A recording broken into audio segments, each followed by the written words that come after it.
membuat orang bisa trading for living at the end of the day gitu. Bukan dengan paradigma uang orang mencari uang dengan cepat di forex market, itu salah gitu. I can fly.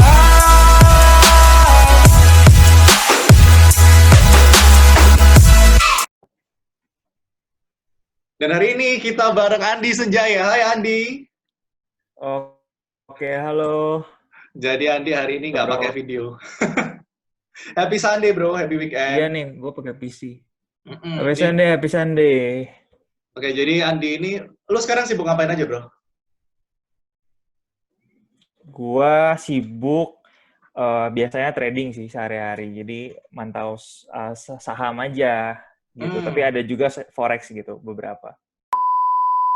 Sebelum kamu nonton video ini, jangan lupa pencet tombol subscribe karena subscribe itu gratis. Dan juga jangan lupa pencet tombol lonceng agar kamu selalu update video terbaru dari channel ini.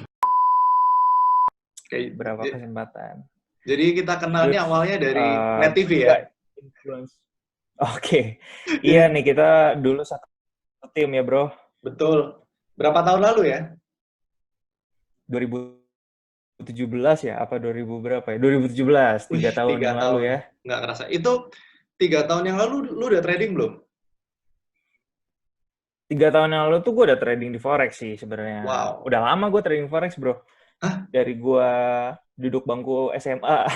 Wih ngeri bro. Kok bisa? Modal berapa bro awalnya waktu trading? Ya dulu kan gue cuman apa namanya ya, seorang pelajar yang pakai duit sendiri kan. Jadi dulu tuh gue cuman iseng-iseng aja coba dari cari broker yang bisa ngasih lu free trading modal gitu. Jadi dulu ada salah satu broker yang bisa ngasih $5 gitu. Nah, kalau misalnya lu profitnya bisa lu cairin gitu istilahnya. Nah, gue dulu mikirnya, wah ini kalau misalkan gue bisa dapat duit nih dari sini, dari $5 doang, gratisan gitu, gue dapat duit bisa jadi uang beneran gitu kan. Dan gue mikirnya waktu itu, trading itu ya asal lu bisa ambil posisi antara buy atau sell kan, harga dua arah kan, antara naik atau turun, ya 50-50 lah istilahnya ya kan. Lu bisa dapat lumayan harusnya gitu. Ternyata nggak segampang itu dan nggak semudah itu bro. Itu berapa tahun lalu bro? Itu 7 tahun yang lalu bro. 7 tahun. Dulu. Jadi awalnya coba-coba, akhirnya memutuskan belajar kapan bro?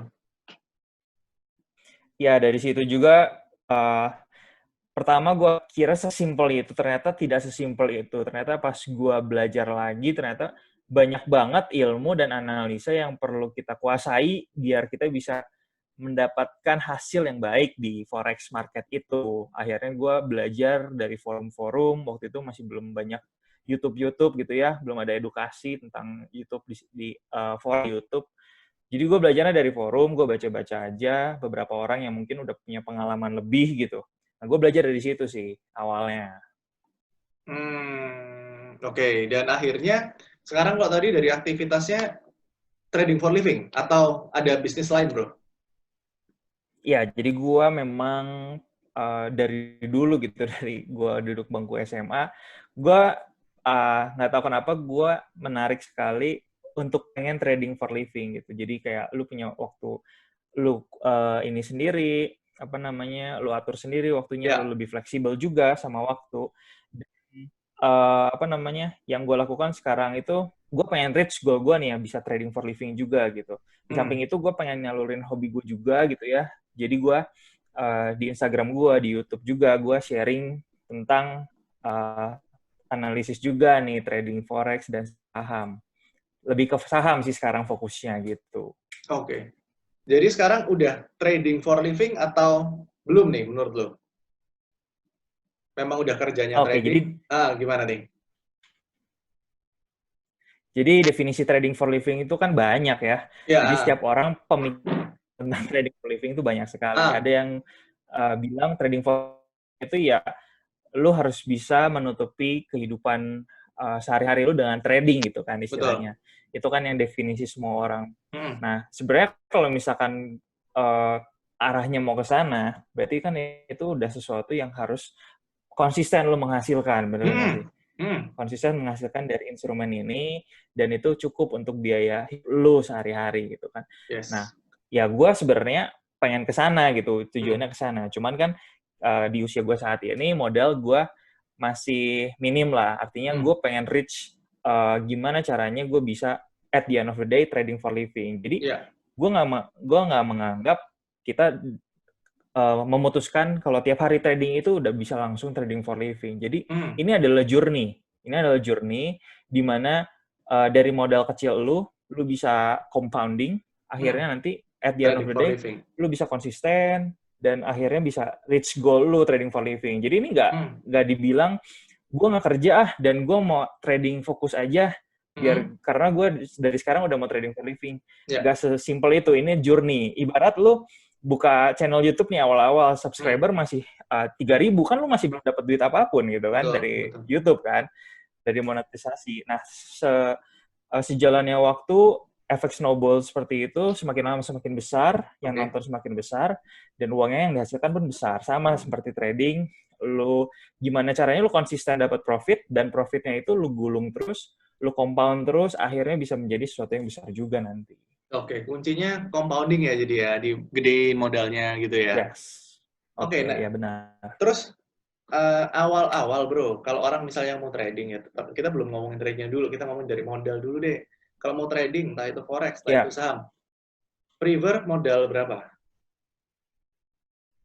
Oke, kalau ngomongin modal tuh semua orang punya apa ya istilahnya ya, kemampuannya beda-beda gitu ya. Masalah finansial setiap orang beda-beda. Yang pasti yang harus disiapkan ketika lo udah mulai mau trading gitu ya, itu uang yang dingin gitu, yang uangnya jangan yang tiba-tiba lu darurat butuh duit, akhirnya lu ngambil dari duit trading lu, nggak bisa, karena itu akan ngaruh ke psikologi lu nanti selama lu trading gitu ya, proses trading. Jadi uang yang pertama yang harus lu sisihkan adalah ya uang yang memang lu siapkan untuk investasi lu. Dan ketika itu uangnya sama sekali hilang atau lu nggak bisa ambil sama sekali dari hasil trading lu, ya lu nggak ada masalah gitu ya. Nggak ada masalah dengan bisnis lu yang primary, atau misalkan kehidupan lu, misalkan uang darurat, kesehatan atau yang lainnya gitu istilahnya. Nah, ini uang berapapun ini tergantung masing-masing orang beda-beda. Ada yang mungkin nyisihin 10%-nya untuk investasi itu 100 juta. Ada yang nyisihin 10%-nya itu hanya 10 juta. Itu nggak ada masalah sih menurut gua, karena kita melihat semua instrumen investasi return-nya itu adalah berdasarkan persentase atau berapa persennya gitu yang bisa kita dapat. Kita jangan lihat angka nominalnya, karena itu di satu sisi bisa discourage orang, bisa dapat apa ya istilahnya ya, kok yang lain misalkan dengan modal 1M gitu ya, dapetin 10 juta kan gampang banget, berapa persen doang gitu ya. Tapi kan kalau lu 10 juta, dapetin 1 juta aja kan udah 10% istilahnya gitu. Tapi kan proses dapetin 10%-nya itu ketika nanti lu bisa mengelola uang lebih besar lagi, itu yang bisa menjadi besar lagi nantinya. Jadi kalau masalah modal, dimanapun, berapapun itu yang lu punya, yang lu siap untuk investasikan, anggap itu adalah uang untuk belajar dari awal. Seperti itulah. Tapi bener nggak modal itu berbanding lurus sama return yang bisa kamu dapat bro, kalau di trading saham ataupun forex, atau nggak selalu? Nggak selalu sih kalau menurut gua, karena lu modal besar pun, lu nggak punya ilmunya atau lu nggak punya tekniknya gitu ya, ya akhirnya juga bisa habis semua gitu, apalagi di forex gitu, karena kita diberi kemampuan leverage gitu kan. Nah, ini menarik nih. Jadi ntar kita bakal bahas di belakang, tapi sebelumnya nih, forex sama saham, kan trading identik sama forex sama saham. Bedanya apa bro? Menurut kamu, atau sama atau beda nih? Oke, jadi forex dan saham itu mirip gitu, tapi beda. Bedanya apa? Yang pertama, forex itu adalah kita trading mata uang ya. Kalau saham itu kita trading lembaran saham di perusahaan gitu ya. Jadi mata uang itu lebih global sebenarnya, lebih global. Kayak misalkan kita trading mata uang euro terhadap USD, jadi euro USD kita trading, atau pound sterling terhadap Jepang yen gitu. Dan yang memegang uang tersebut di dunia ini tuh banyak sekali gitu. Oleh karena itu volume transaksinya per harinya itu sangat tinggi gitu ya, Ya. sangat liquid gitu istilahnya di pasar forex. Kalau misalkan di saham sendiri, itu kan kita trading hanya lembaran saham satu emiten aja. Contoh misalkan saham BCA gitu ya. Kita trading saham BCA, lembaran sahamnya ya segitu, diperjualbelikan ya segitu gitu. Jadi lebih terfokus ke satu area gitu ya di perusahaan ini aja gitu. Itu perbedaan yang pertama. Perbedaan yang kedua adalah di saham itu hanya bisa dapat untung ketika kita beli dan kita bisa jual lebih tinggi lagi gitu. Yes. Kita nggak bisa seperti di forex. Di forex trading itu kita bisa yang namanya long buy dan short selling. Oke.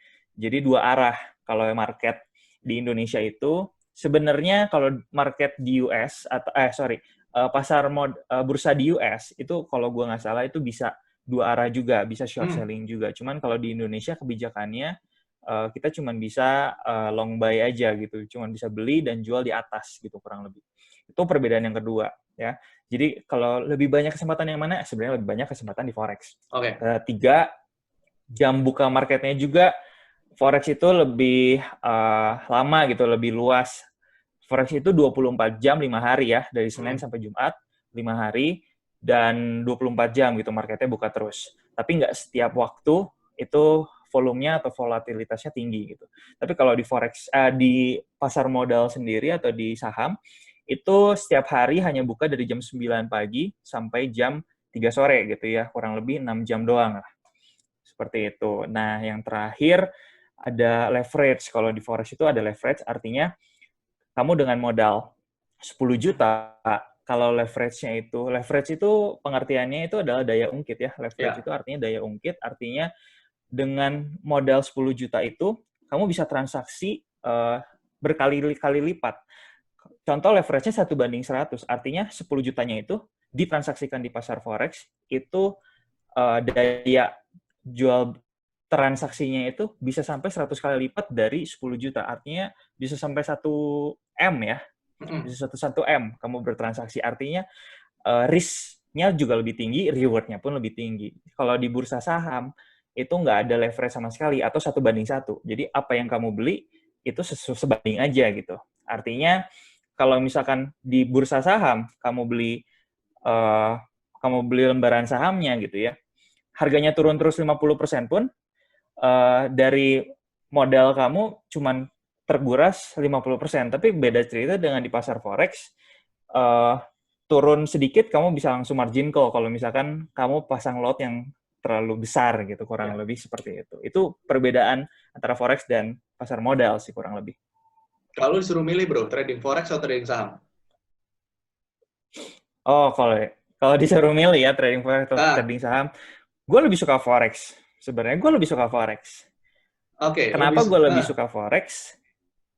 Ya, kenapa gue lebih suka forex? Karena gini, yang pertama di forex itu kesempatannya sangat banyak. Ya.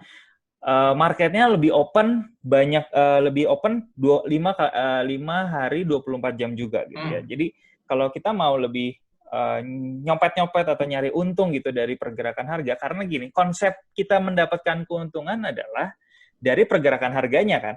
Ya. Kalau pergerakan harganya kecil, kesempatan kita ngambil keuntungannya pun kecil. Betul. Kan di pasar forex itu sebenarnya lebih besar gitu untuk pergerakan harga dan kita dikasih leverage juga. Nah, tapi di forex sendiri ya itu tadi high risk high return. Artinya kita harus bisa memahami konsep money managementnya juga gitu. Gimana caranya kita membatasi resiko dan gimana cari peluang yang sangat baik gitu. Jadi nggak harus selalu kita marginnya masih banyak, equity-nya masih banyak, cari apa nih yang bagus nih yang bisa kita beli gitu atau kita bisa trading tapi momennya nggak pas, itu biasa berakhir dengan kerugian gitu biasanya. Cuman di pasar forex itu sangat volatile gitu, hati-hati, pergerakan harganya sangat volatile. Artinya apa? Artinya bisa aja analisa kamu benar tapi stop loss-nya itu tiba-tiba kesentuh ternyata naik lagi harganya, seperti itu. Kalau di bursa saham itu sebenarnya lebih tenang lah, volatilitasnya tidak terlalu tinggi seperti di forex gitu ya, karena memang likuiditasnya lebih kecil juga, dan di saham itu sebenarnya lebih banyak data-data yang bisa kamu peroleh dan bisa menguatkan analisa kamu sebenarnya kalau di bursa saham. Contohnya gini, kamu bisa melihat per detiknya transaksi yang terjadi, bid over-nya itu jelas gitu ya. Ada berapa lot nih yang lagi yang supply-nya gitu ya. Ada berapa lot nih supply-nya di harga segini, ada berapa bid-nya di harga segini, dan kamu juga bisa melihat benar-benar siapa yang bertransaksi lebih banyak gitu. Nah, itu bisa jadi tambahan data untuk bahan pertimbangan kita analisis. Itu yang gue lihat di bursa saham sih, seperti itu. Oke, nah terus kalau misalnya nih untuk pemula lebih rekomen saham atau sama-sama belajar? Technical analisisnya sama nggak ilmunya?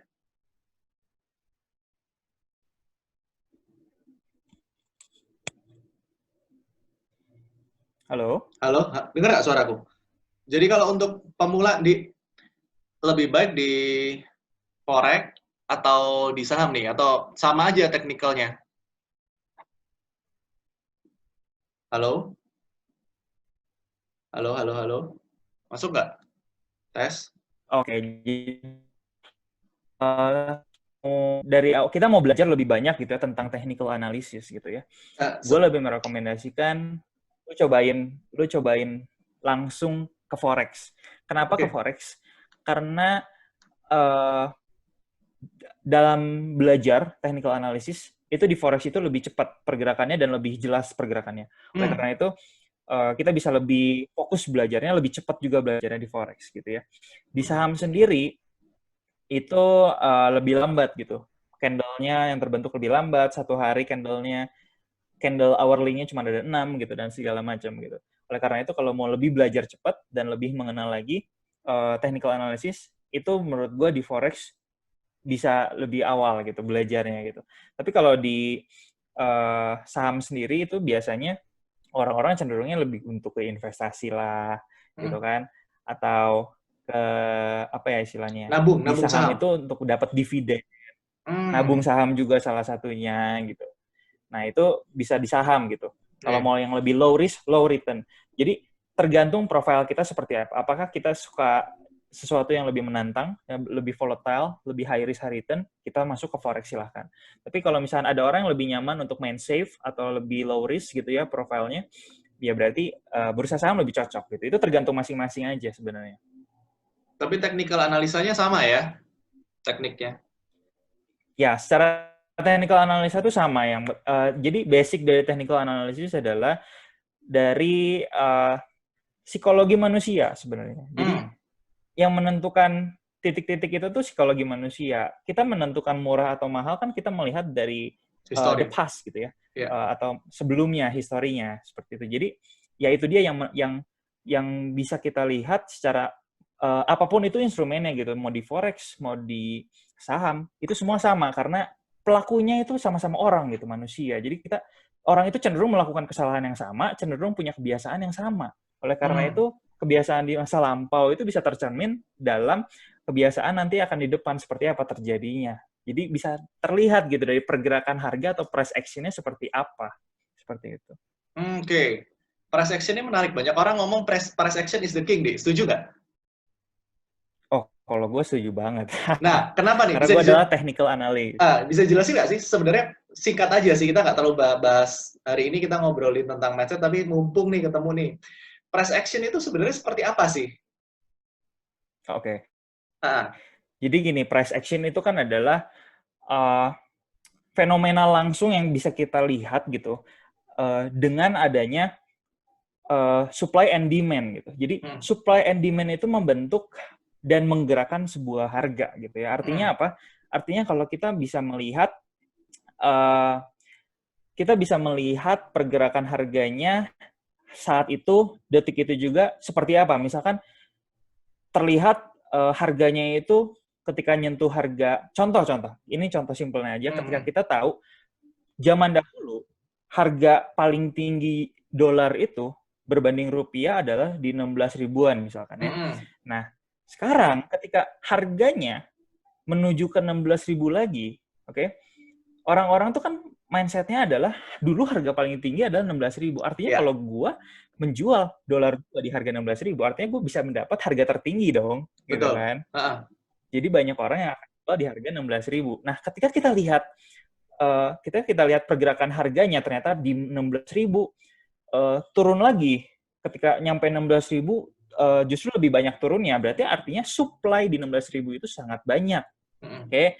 Jadi ketika kita bisa menganalisis seperti itu, oh berarti psikologis price di 16.000 itu kuat. Artinya orang-orang yang punya duit gitu ya, punya dolar yang udah beli di harga 13.000, 14.000, ketika nyentuh 16.000 itu mereka akan jual. Nah, itu bakal tercermin di sebuah grafik gitu. Oh, ada rejection di 16.000 dan kalau kita lihat di tahun-tahun sebelumnya 16.000 memang harga tertinggi. Ya artinya orang-orang udah ngincer. Harga tertinggi sebelumnya itu di mana sih? Di berapa sih? Oh, di 16.000. Ya udah, gue jual aja di 16.000. Karena gue udah dapat keuntungan maksimal gitu based on history gitu, based on the past. Artinya ketika kita melihat price action itu bisa membuat kita atau ada peluang gitu, ada satu peluang di mana kita harus bereaksi dari pergerakan harga tersebut gitu. Seperti yang lu tahu lah, Do ya. Yeah. Technical analysis itu kan basicnya adalah support and resistance gitu ya. Yes. Yang gue ceritakan tadi adalah sebenarnya basic support and resistance juga gitu. Kenapa ilmu support and resistance itu bekerja, works? Karena itu tadi, psikologis manusia, pemahaman manusia terhadap market itu terbentuk dari itu gitu. Oh, harga titik di sini paling tinggi berarti udah mahal, artinya banyak orang yang cenderung mau jual gitu. Tapi kalau misalkan supply-nya nanti habis gitu di 16.000, lebih banyak orang yang pengen pegang dolar lagi, akhirnya tembus juga 16.000-nya, nanti ke atas lagi gitu. Yes. Kurang lebih seperti itu, Ado. Oke, nah ngomongin tadi di awal kan, lu ngomong deh, bahwa modal itu biasanya berbanding lurus sama penghasilan yang bisa kita dapat, imbal hasilnya itu. Itu menurut lu idealnya nih, kalau dari forex atau dari saham nih, sama nggak sih persentase rata-rata income dari modal? Terus kan lu sempat ngomong juga, jangan lihat bulanan. Itu kayak gimana tuh? Oke.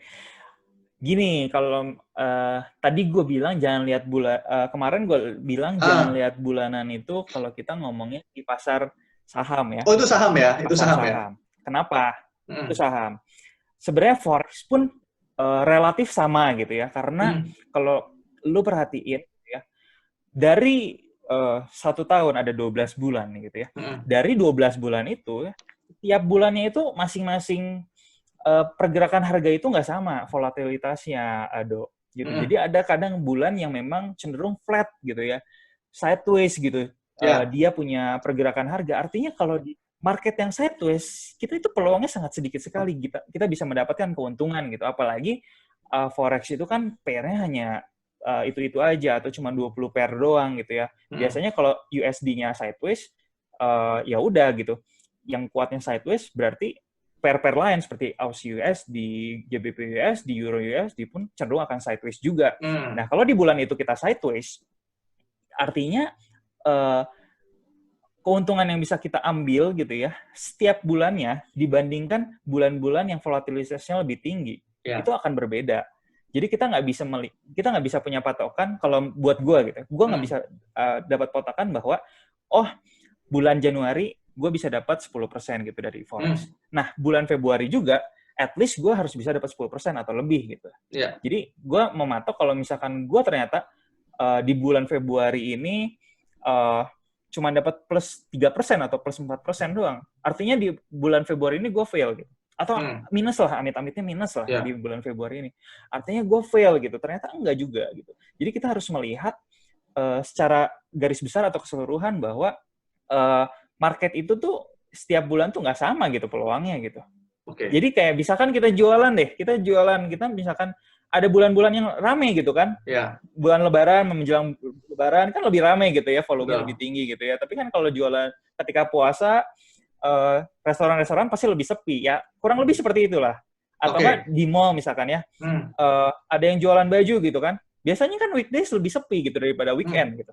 Jadi kan kita nggak patokannya per hari. Oh gila, hari Senin sepi ya gitu ya. Hari ramainya di hari Sabtu ya. ini gimana nih cara samain hari Senin sama Sabtu? Nggak bisa gitu. Ya kurang lebih seperti itu. Jadi kita jangan memposisikan diri forex itu seperti gaji. Kita harus dapat misalkan di pekerjaan saya sebelumnya gaji gue 10 juta nih per bulan. Berarti kalau misalkan gue mau menggantikan pekerjaan gue dengan forex trading, artinya gue setiap bulan minimal harus bisa dapat 10 juta nih. Akhirnya kita mencari gimana caranya dapat 10 juta. Itu udah mindset yang salah menurut gue. Yang harusnya kita bangun adalah journey-nya tadi. Jadi dari kapital lu berapa, gimana caranya at the end of the year lu bisa dapat yang sama dari hasil lu kerja setahun gitu artinya. Kalau pengalaman lu nih, gitu. Lu dari serius trading yang udah serius tradingnya itu dari kapan? Berapa tahun? Mulai masuk capital saatnya lu bekerja. Yang pasti adalah ketika yang pasti forex itu waktu yang pasti ada yang bilang seperti ini, ketika lu belum pernah margin call, berarti lu belum pernah mengalami salah satu fase kesuksesan katanya ya. Katanya biasanya trader awal tuh margin call itu udah sangat pengalaman yang penting lah istilahnya margin call itu ya. Katanya kalau lu belum pernah margin call, berarti lu belum pernah benar-benar trading gitu istilahnya. Nah, itu udah gue alami sering gitu ya, margin call di awal-awal trading gitu. Gue mencari formulanya apa, tahun berapa bro? Gimana Berapa itu bro? Itu di tahun 2013-14 lah. Gitu itu kan. Udah mulai mau serius atau mau coba-coba cuma $5, $10 gitu atau serius tuh mau nyoba tuh? Belum, itu belum serius. Itu kayak cuman kayak misalkan gue punya uang sisa 2 juta gitu atau gue punya uang sekitar 5 juta deh. Gue nemu formula baru nih misalkan di internet ya. Terus gue bertekad, ya udah gue mau coba 5 juta, siapa tahu bisa kayak orang di internet yang gue baca gitu istilahnya ya. Bisa berkali-kali lipat. Ternyata boncos juga gitu akhirnya gitu. Nah, dan itu kan masih sebuah proses pembelajaran ya waktu dulu, itu bukan serius karena primary gue masih belajar gitu ya. Jadi forex itu hanya sebuah hobi aja waktu itu, kayak iseng aja kalau misalnya gue bisa dapat duit dari forex kan lumayan buat jajan. Ya akhir-akhirnya bukannya dapat duit ternyata malah hilang duit gitu. Nah sebenarnya gue baru mau serius gitu di dunia trading itu ya belakangan ini aja bro. Terakhir gue itu sempat kerja di Shanghai gitu, di China. Nah di situ gue sambil kerja pun gue trading juga sambil belajar juga. Akhirnya ketika gue belajar juga, jadi gue masih 7 tahun itu masih belajar hitungannya gitu ya. Gue belum gimana hebat gitu ya istilahnya. Tapi dari pengalaman itu gue banyak belajar juga gimana caranya untuk punya sistem yang lebih baik lagi ke depannya. Oleh karena itu, sebenarnya baru di tahun ini gue memutuskan fokus gitu ya. Tapi gue saat ini lebih fokusnya di saham gitu. Kenapa di saham? Dan forex itu gue lebih secondary. Kenapa di saham? Karena gue melihat salah satunya adalah gue pengen menyalurkan hobi gue juga nih ya, buat trader-trader di Indonesia di sana juga biar bisa investasi gitu ya. Nah biasanya gue melihat fenomena bahwa orang di Indonesia ketika melihat forex dan ketika melihat saham itu mereka lebih melihat sebelah mata itu forex gitu. Artinya orang-orang lebih percaya tentang saham, investasi di saham daripada di forex. Orang-orang karena apa itu? Karena banyak orang ketipu itu sebenarnya sama forex bodong. Jadi orang-orang yang nawarin, nih gue di forex bisa dapat segini gitu. Lu kasih gue, lu nanam di gue 50 juta, misalkan tiap hari gue bisa kasih, setiap bulan gue bisa kasih return lu 10 juta dan lain-lain gitu, dikasih lihat portofolionya. Nah orang itu tuh nggak investasi sendiri, orang itu tuh nitipin uang. Ternyata pas kalah rugi, yang disalahin tuh forexnya, bukan orangnya gitu yang nawarin gitu. Artinya forex itu di mata masyarakat jadi lebih negatif daripada saham sendiri gitu kan, karena saham itu lebih pemerintah lindungi dan perusahaan-perusahaan real juga, artinya lebih kredibel gitu. Nah, kenapa gue lebih fokus saat ini di saham? Karena gue pengen nyalurin hobi gue juga untuk bisa ngasih edukasi juga lah ke teman-teman yang di Indonesia gitu lewat Instagram gue, lewat YouTube gue. Akhirnya gue memutuskan ya udah gue mau lebih fokusin di saham aja karena gue bisa sambil nyalurin hobi gue. Sebenarnya forex pun bisa gitu, cuman menurut gue audiensnya lebih sedikit gitu. Forex tuh lebih sedikit ya? Iya. Oke. Terus kalau proporsi modal dari modal 100% berapa persen di saham, berapa persen di forex, bro? Oke, kalau buat gue sendiri, gue di saham. Ini secara investasi secara keseluruhan gitu ya. Gue bakal prefer di saham itu gue akan taruh sekitar 60% sampai 70% gitu di saham. Dan 20%-nya mungkin di deposito gitu ya. Nah, 10 sampai 20% itu di forex. Menurut gue cukup. Kenapa di forex cukup? Karena ada yang namanya tadi leverage-nya tadi. Oke. Jadi kita nggak perlu uang besar-besar di forex untuk mendapatkan return yang maksimal gitu. Di forex itu sebenarnya kalau lu bisa benar-benar fokus ya, lu bisa risk manajemennya benar, lu bisa money manajemennya benar, lu bisa atur sendiri kan risk lu berapa dan reward lu berapa.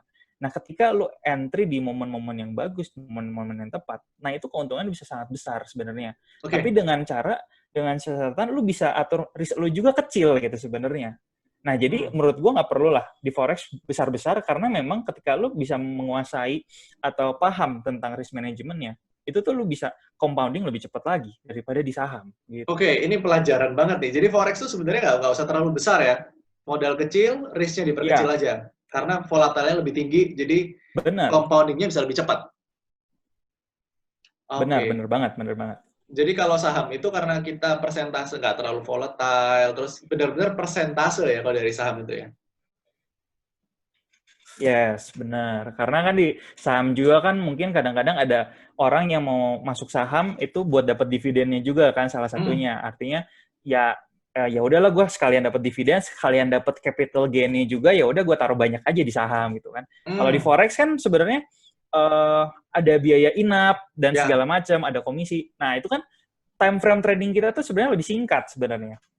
Antara kita dapat toss-nya cepat atau dapat profitnya pun cepat gitu kan. Kalau di saham kan lu bisa tahan berapapun nggak ada biaya inap sebenarnya. Oke. Terus kalau boleh share bro, supaya kan orang-orang tujuannya pasti making money kan dari entah itu trading saham atau trading forex. Sejak lu serius nih nguasai technical analysisnya, aku kan juga gabungan ke Telegram lu bro. Wih, analisisnya kena. Yes. Dari modal bro, 100% modal. Kalau dari saham, udah berapa persen rate return-nya? Dalam berapa lama? Oke. Nah, tadi seperti yang gue bilang nih, Do ya. Di saham itu kan cuma bisa satu arah. Oke. Cuma bisa satu arah artinya kita bisa dapat money ketika harganya sahamnya naik doang gitu. Jadi ketika harga sahamnya turun, kita sama sekali nggak bisa dapat money. Justru yang ada, kalau kita pegang sahamnya, ya turun gitu ya, kita punya portofolio. Nah, gue nggak mau muluk-muluk gitu ya. Ketika gue fokus di saham, itu ketika, ya seperti yang kita tahu 2020, itu IHSG anjlok gitu. Oke. Jadi, strategi gue itu either gue simpan cash doang gitu ya. Gue cuma simpan cash doang, atau gue cuma bisa dapat profit kecil. Mungkin loss juga ada, tapi gue benar-benar minimalisir loss gue itu. Jadi gaya trading gue adalah gue gue selalu bakal pakai stop loss gitu. Mau gimana pun caranya, beda sama orang lain mungkin yang istilahnya kayak nabung saham gitu ya. Harganya lebih murah lagi, pilih lagi double aja gitu di average. Dibeli lagi aja karena lebih murah lagi dapatnya gitu ya. Ibaratnya gini, sebuah company BCA yang dulunya dihargai 35.000, sekarang ada di harga 20.000 gitu ya. Ya berani aja gitu. Ibarat orang-orang mungkin berpikir ibarat gue punya Ferrari gitu ya dengan harga Innova gitu istilahnya. Betul. Nah, itu kan paradigmanya. Menurut gue cara trading gue nggak seperti itu gitu. Jadi cara trading gue adalah gue memang mencari angin gitu. Artinya ketika kita ikut anginnya gitu, ketika marketnya lagi naik, itu akan lebih mudah harganya itu naik gitu secara psikologis. Kurang lebih seperti itu. Dan sekarang ketika market IHSG-nya anjlok gitu ya, ya itu kita nggak muluk-muluk, kita nggak bisa dapat profit sama sekali gitu. Jadi hitungan kita mau di saham sendiri, kalau kita mau dapat uang, kita mau dapat untung, ya cuman ketika marketnya bullish, udah. Itu kuncinya. Jadi sekarang itu kalau ada orang yang lebih maksain untuk beli saham atau lebih trading saham, menurut gua kurang bijak gitu. Gue aja kadang-kadang ngasih analisa gitu ya di grup Telegram gue. Biasanya tuh gue punya prinsip setiap trade itu 2% risknya gitu ya. Sekarang itu benar-benar kalau misalkan gue ngelihat gue bisa nyuri sedikit gitu ya ketika dia marketnya pullback atau reversal sedikit. Itu gue bilang risknya 0,5% gitu. Sampai 1% doang gitu yang bisa lu taruh kalau lu mau trading juga gitu ya. Artinya di market yang kondisinya seperti ini, gue nggak mau risk gue banyak-banyak. Walaupun gue tahu ini harganya pasti akan naik gitu. Jadi kan ketika turun pun, seperti yang lu lihat ya kalau di grafik, ketika marketnya turun pun kan nggak 100% turun juga. Pasti ada pullback naik gitu. Nanti turun lagi gitu. Nah pullback kecil ini, lu bisa manfaatin juga kalau lu sistemnya trading atau swing trading. Atau swing trader gitu. Nah tapi gue tetap, risk gue nggak akan mau besar gitu, nggak seperti ketika marketnya sehat, nggak seperti ketika marketnya sedang bullish, itu gue bakal lebih yakin gitu ya. Jadi kita nih ya kalau misalkan ada teman-teman juga yang baru masuk, benar-benar masuk di 2019 akhir sampai 2020 sekarang ini, kalau kalian masih belum mendapatkan hasil, ya udah, bukan apa namanya ya, bukan sesuatu kegagalan gitu, tapi kita harus cari timing. Jadi it's all about timing. Ketika kita saat ini bisnis pun banyak di real life aja ancur-ancuran, benar nggak, Dok? Gitu kan? Karena fenomena COVID-19 ini. Tapi kan bukan berarti kesempatan lu ancur akhirnya at the end of the day. Kita harus tahu, oh berarti saat ini lebih baik kita bijak aja, cash is the king gitu untuk saat ini. Atau misalkan kalau kalian mau trading kecil-kecilan, ya kecilin lah risknya gitu. Jangan sampai lu trading di saat yang nggak bagus gitu. Ibarat lu sekarang mau jualan apa ya istilahnya ya? Ibarat lu mau jualan mobil nih saat ini, tapi kan lagi PSBB gitu ya. Orang-orang nggak terlalu butuh mobil kan, berarti demand-nya turun gitu. Tapi lu paksain, gue mau beli mobil lah, buat gue jual gitu. Tapi kalau lu berharap jualnya dekat-dekat ini, lu nggak akan bisa gitu, cari customer siapa yang mau gitu istilahnya. Jadi ada yang namanya timing. Ketika kita berbisnis, ada yang namanya timing. Jadi timing is the key buat gue gitu. Jadi sabar aja, nggak ada masalah. Tapi ketika, ingat nih, market lagi turun, semuanya turun. Tapi ketika marketnya nanti bakal turn into the bullish, wah, itu lu semua saham kalau naik, lu pusing lu mau beli yang mana. Percaya deh. Gitu.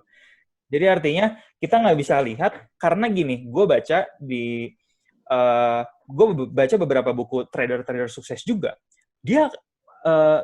Kita mau menilai dia secara performance itu, nggak bisa dibandingkan dengan tahun sebelumnya atau tahun-tahun yang lainnya. Yang bisa dibandingkan adalah dengan trader-trader lainnya. Ibarat gini, gue di tahun 2015, gue bisa dapat 100% keuntungan.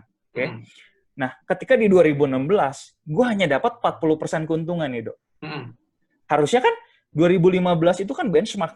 Harusnya kan kita bisa lebih bagus lagi di 2016, benar nggak? Karena ilmu kita, pengalaman kita lebih banyak lagi. Tapi secara kenyataan nggak bisa. Kenapa? Karena marketnya nggak mendukung. Nah, kita tuh membandingkan nggak bisa dengan tahun kita sebelumnya sendiri performance. Tapi kita membandingkan dengan trader lain yang misalkan di 2015, ketika kita 100%, orang-orang yang lain 80%, 90%, return profitnya 50% gitu ya. Nah, ketika kita 2016, kita hanya dapat untung 40%, lu bandingin sama trader yang lainnya. Mungkin trader yang lainnya ada yang loss 20%. Trader yang lainnya ada yang plusnya cuma 10% doang satu tahun itu. Artinya lu tetap bagus di situ. Betul. Bukan jelek gitu artinya. Jadi kita nggak bisa membandingkan, ibarat ini bisnis gitu ya, ada timingnya juga gitu. Kurang lebih gambarannya seperti itu. Ketika kita mengerti mindset kita seperti ini, kita akan jadi lebih tenang. Jadi jangan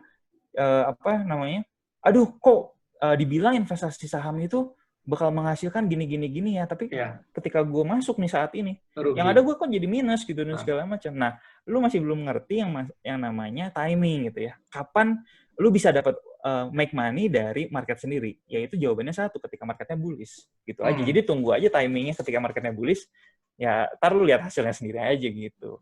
Oke, kalau forex bro, lu dari modal yang udah lu keluarin, udah returnnya tuh di angka berapa? Kan bisa naik turun kan kalau ini kan? Kalau ini kan saham mungkin market lagi turun. Kalau ini kan bisa naik turun. Benar. Nah, itu dia. Ketika kemarin gue memutuskan, jadi awalnya sebelum gue memutuskan untuk benar-benar 100% fokus di saham, itu gue di forex pun gue juga cukup sering gitu ya. Cuman gue berpikir gue mau membandingkan dulu gitu effort gue di saham dan di forex gitu ya. Dan tujuan akhirnya gue mau di mana gitu. Jadi kemarin itu tujuan utama gue adalah gue selain ingin trading for living, itu gue pengen menyalurkan hobi gue juga di Instagram dan di YouTube juga. Which is di mana nanti kalau misalkan itu udah menjadi sesuatu yang positif, udah lebih banyak audiensnya juga, gue bisa dapat secondary income juga kan dari YouTube gitu istilahnya, atau dari kerjasama dari sekuritas atau yang lain gitu kan. Nah itu jadi fokus gue ketika gue mau fokus di saham gitu. Nah gue berpikir juga ketika gue membagi waktu gue antara forex dan saham, itu tuh lebih banyak PR. Artinya apa? Forex itu 24 jam 5 hari. Artinya either lu melihat market lebih lama lagi gitu ya di pasar forex, resikonya pun lebih besar lagi ketika terbagi-bagi gitu. Nah, akhirnya gue memutuskan gue perlu waktu untuk bikin konten gitu ya di Instagram, gue perlu waktu untuk bikin apa namanya YouTube, video YouTube juga. Artinya kalau gue terjun ke forex juga dengan porsi 50-50 dengan saham, itu risknya akan lebih besar gitu. Karena gue tahu kapasitas yang gue punya gitu ya, dari waktu gitu, sacrifice waktu, itu gue nggak sebanding gitu dengan apa yang gue punya dulu gitu ya. Kalau masih sekolah gitu ya, masih bisa ngeliat lah forex gitu dan segala macam. Akhirnya gue memutuskan, oke, gue mau fokus uangnya itu porsinya lebih banyak di saham gitu. Untuk forex sendiri, gue taruh yang tadi ya, paling cuma 20% atau 10% doang, karena menurut gue cukup gitu. Dan gue mainnya udah jadi nggak agresif lagi ketika di forex. Gue lebih mainnya time frame lebih besar lagi gitu. Jadi menurut gue nggak harus buka tiap hari forex pun, yang penting jelas gitu ya, risk reward-nya dapat gitu.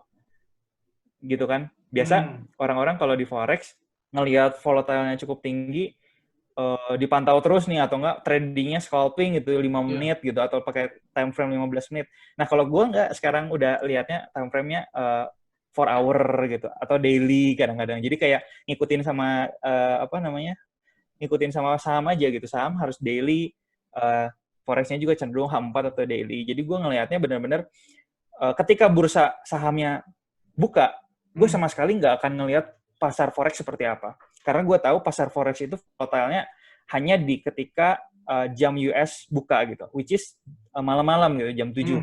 Atau enggak Europe buka itu siang, sekitar jam 2 atau jam 3 gitu. Nah, akhirnya kalau misalkan gue harus bagi waktu gue di dua instrumen ini, gue nggak punya waktu lebih gitu untuk ngurus hal yang lain, seperti gue mau bikin konten atau gue mau bikin video YouTube. Akhirnya kemarin di forex itu gue sempat return cukup oke gitu, tapi gue melihat kalau misalkan gue terbagi waktu seperti ini, risknya pun makin besar gitu ya. Akhirnya gue tetap simpan uangnya di sana, tapi progresnya nggak segimana cepat gitu, nggak segimana kalau kita fokus gitu istilahnya gitu ya. Jadi kan kalau misalkan kita fokus, kita bisa ngambil momen-momen kecilnya juga nih. Misalkan jam segini marketnya lagi bagus, lagi volatile gitu, kita bisa ambil beberapa pips. Tapi sekarang gue lebih main range-nya lebih lebar aja gitu, jadi lebih lambat juga. Tapi menurut gue lebih santai gitu, tidur bisa lebih tenang dan segala macam gitu. Oke, jadi lebih. Nah, kalau risk management-nya sendiri kalau di forex sama saham itu sama nggak? Nah, ini dia, kalau sebenarnya mirip ya. Ya. Sebenarnya mirip, cuman kalau lu perhatiin, ada perbedaan loh dari saham dan forex. Perbedaannya apa? Perbedaannya adalah hitungan dari marketnya turun dan naik itu beda. Ketika di forex, itu kan hitungannya poin ya. Ya. Jadi 1 poin itu misalkan Euro USD gitu ya. Euro USD kita buka 0,1 lot. Artinya setiap naik atau turun. Dan itu tuh bergeraknya tuh sama gitu per poin. Ketika lebih naik lagi sedikit, artinya dapat $2. Ya. Oke? Ketika kita naik 50 poin, artinya dapat $50. Tapi kalau misalkan kita lihat di saham, itu sebenarnya beda. Artinya apa? Gini. Gue mau jelasin gini. Di saham itu bukan masalah poin lagi yang dihitung. Tapi masalahnya adalah persentase. Nah, ini menarik. Kayak misalkan gini. Gue beli di harga 100. Oke? Ya. Ketika harganya itu naik ke berapa namanya? Ke 200. Gue profit berapa? 100%. Profit 100%, benar Ya. kan? Oke. Ketika harganya sekarang jadi malah turun ke 50. Artinya gue rugi berapa? 50%. 50% kan? Betul. Nah, tapi yang menarik di sini, kalau lu beli di 50%, lu beli di harga 50, lu naik ke 100, apakah lu dapat 50 poin? Enggak, 100%. Lu dapat 100%, men. Iya. Oke. Ngerti nggak? Nah. Jadi ini sedikit membingungkan, tapi penjelasannya seperti itu lah kurang lebih. Jadi yang dilihat di saham itu lebih ke persentase. Ketika lu beli di harga tinggi, kalau lebih tinggi, lu dapat persentasenya berapa? Iya, Okay? iya. Tapi kalau misalnya di forex itu murni poin gitu, poin-poinan aja gitu. Nah di sini risk manajemennya pun berbeda gitu. Gue melihat bahwa gini, ketika harga di saham itu turun sebanyak 50%, oke? Jangan 50% dulu deh, 20% misalkan. Harganya turun 20%. Jadi anggap dari 1.000 turun ke 800, itu kan minus 20%. Nah, ketika harganya mau break even point dari 800 ke 1.000, itu kira-kira menurut lu berapa persen? 800 ke 1.000. Apakah sama 20%? Enggak dong. Enggak ya? Enggak, harusnya enggak. Jadi ketika 800 itu naik 20%, itu tuh hanya 960. Iya. Bener kan? 960 doang. Artinya apa? Artinya walaupun kenaikannya sama-sama 20%, tapi lu nggak dapat break even point. Malah lu break even point-nya itu di 25%. Iya. Jadi ketika lu beli di 1.000, lu turun ke 800, lu berharap naik lagi ke 1.000, nah itu tuh sebenarnya kekuatannya gitu ya, atau yang beli di 800 itu sebenarnya udah untung 25%, bukan 20% lagi. Nah, menariknya sekarang, ketika dari 1.000 turun 50%, berarti ke 500. Okay? Ketika dia harus break even point, dia harus naik berapa persen? 100. Dari 500 ke 1.000. 100%. 100% kan? Nah, ini dia nih. Ketika dia harus naik 100%, ya kan? Orang-orang yang beli di harga bawah di 500, sebenarnya itu udah untungnya sangat 100%. banyak. Artinya apa? Kemungkinan dia take profit itu lebih tinggi lagi. Atau menyentuh 1.000 itu lebih sulit gitu. Artinya nggak? Yes. Pemahamannya bener kan? Yes. Artinya di saham itu, lu batasin harus sekecil-kecilnya. Beda dengan di forex. Di forex, lu minus 50%. Di forex, lu minus 50 pip. Oke? $50 kan? Iya. Lu mau balikin $50 lu lagi, ya itu harus naik lagi 50 pip doang. Sama. Gitu kan? Sama aja. Ya kan? Karena hitungannya pip, bukan persentase. Gitu kan? Iya. Jadi di saham itu beda sama di forex sebenarnya. Jadi kalau di saham, prinsip gue adalah maksimal.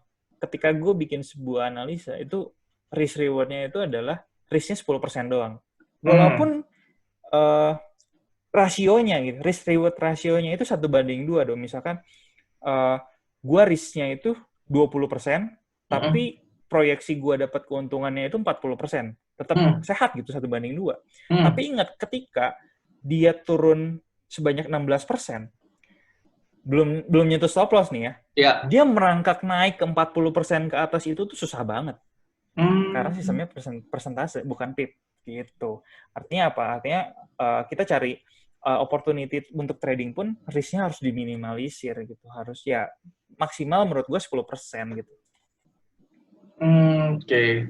Tapi kalau dari analisa saham lu, bro, forecast lu akurasinya berapa persen? Pengalaman nih, Pak Saham. Lumayan banyak kan? Menarik kayaknya ya. Makanya. Ya. Jadi gini. Gue mau mulai dengan sebuah statement bahwa market is always right. Only you cuman lu yang bisa salah gitu. Bukan market gitu. Setuju. Jadi kalau analisa lu salah, jangan nyalahin marketnya yang bergerak nggak sesuai analisa lu. Artinya analisa lu yang salah gitu kan. Dan no one can predict the market. Yeah. Artinya nggak ada satupun di muka bumi ini, ya lu ngerti lah kita kalau dunia trading ya.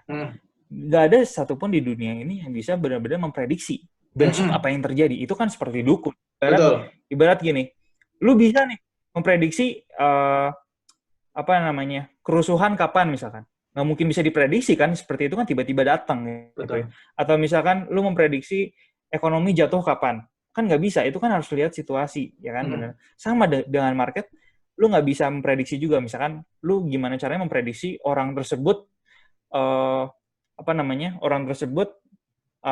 sorry itu saya meninggal kapan misalkan. Kan lu nggak bisa prediksi hal yang seperti itu kan. Sama dengan market, lu nggak bisa memprediksi harganya bakal naik atau turun gitu. So yang bisa kita lakukan sebagai trader adalah memaksimalkan keuntungan dan meminimalisir resiko. Itu yang bisa kita lakukan. Oke.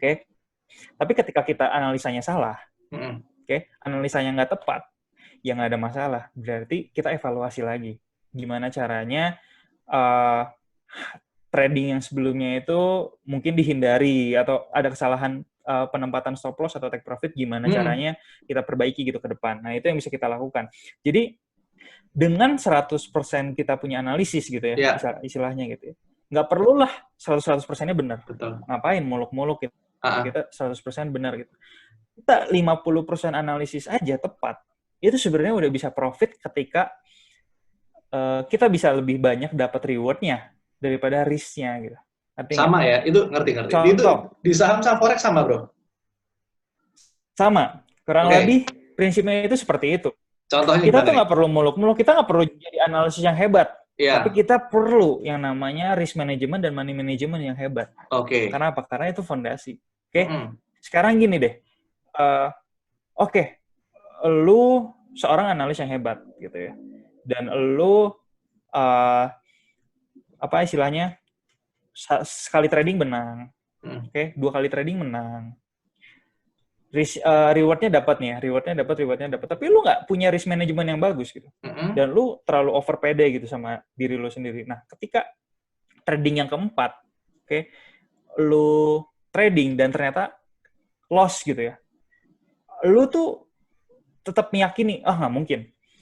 Analisa gue di sebelum-sebelumnya works kok gitu ya. Nggak mungkin kali ini loss. Akhirnya gue yakin analisa gue benar, gue averaging down lagi. Jadi pakai strategi seperti itu misalkan ya. Konsep averaging down itu, lu tuh put money ke sebuah sistem yang udah bobrok. Menurut gue ya, itu konsep gue. Istilahnya gini, ketika ada satu, kalau gue analoginya gini, ketika ada sebuah perusahaan gitu, perusahaan tersebut performanya turun gitu, performanya kelihatan lagi turun. Nah, ketika lu makin investasi di perusahaan yang seperti ini, apakah itu akan membantu performanya lebih naik? Kita nggak tahu. Tapi, indikasi performa turun aja, itu tuh lebih besar resikonya ketika dia lebih turun lagi gitu. Artinya, lu lebih yakin ke perusahaan yang performanya lagi jelek daripada performanya lagi bagus. Menurut gue gitu. Jadi, konsep averaging down itu jauh lebih berbahaya. Bukannya menyelamatkan dana lu, tapi lu tuh melipat gandakan dana lu di sebuah perusahaan yang lagi performanya turun gitu. Akhirnya gimana? Akhirnya itu tadi, kebanyakan fenomena di saham itu yang tadinya awalnya cuma mau trading, malah jadi investasi, bro. Kalau gua bilang seperti itu. Jadi, misalkan kita mau trading sebuah saham, misalkan BBCA. BBCA adalah sebuah perusahaan yang mungkin orang-orang tahu masih running segala sesuatu. Awalnya itu gue beli cuman 2 lot doang misalkan ya, atau 10 lot lah misalkan, hanya untuk trading. Artinya apa? Ketika dia naik 5%, gue udah seneng gitu, gue bakal jual. Tapi ternyata at the end of the day nggak sesuai gitu analisa kita, ternyata dia harganya turun gitu. Harganya turun 5%. Terus gue mikirnya gini, gue tuh beli sebuah saham BBCA gitu ya. Artinya BBCA itu nggak mungkin bangkrut. BBCA itu akhirnya malah kita bermainnya fundamental gitu. Akhirnya kita cari pembenaran gitu artinya. Kita beli sebuah saham yang tenang aja kok nggak akan parah gitu. Nanti juga akan balik lagi gitu ke harga tersebut. akhirnya setelah 5% turun jadi 10%. Ya. Ya udahlah, gue simpen aja lah untuk investasi lah gitu. Ibarat uang dingin juga. Nah, semua pembenaran-pembenaran itu tuh muncul gitu. Jadi trading awal kita nih ya, yang kita udah sukses gitu ya, 3 trading awal kita yang sukses, itu tuh bisa hancur hanya karena satu trading salah dan kita nggak mau ngakuin kesalahan. Ibarat gitu, kita nggak mau nggak berani untuk cut loss gitu artinya. Karena orang berpikir paradigmanya seperti ini. Sebuah saham, ketika kita belum jual rugi, artinya kita belum mendapatkan kerugian itu. Itu masih istilahnya adalah unrealized loss, gitu ya. Sebelum kita jual, itu tuh masih belum rugi sebenarnya. Orang berpikirnya seperti itu kan. Karena suatu saat bisa aja break even point kita jual dengan harga yang sama, kita nggak rugi. Atau misalkan ternyata ketika berbalik arah dan untung malah kita jadi untung. Nah, orang tuh mencari pembenaran yang lain gitu. Belum kita jual, belum rugi. Oke. Tapi ternyata teman gue ada yang sistemnya nabung juga. 2018 kalau nggak salah dia nabung sebuah saham. Ketika dia cek turun 20% gitu. Oh ya udahlah, nanti juga naik lagi kok gitu ya. Dia kan konsepnya atau yang dia pelajari adalah sebuah konsep investasi gitu. Jadi ya udahlah gue taruh. Tujuannya gue untuk ngelihat 5 tahun lagi, ya kan? Atau gue untuk panennya 3 tahun lagi gitu. Bukan untuk panen 3 bulan gitu istilahnya. Akhirnya apa? Akhirnya dia diemin ulang sahamnya. Detik ini gitu ya. Dia udah loss minus 70%.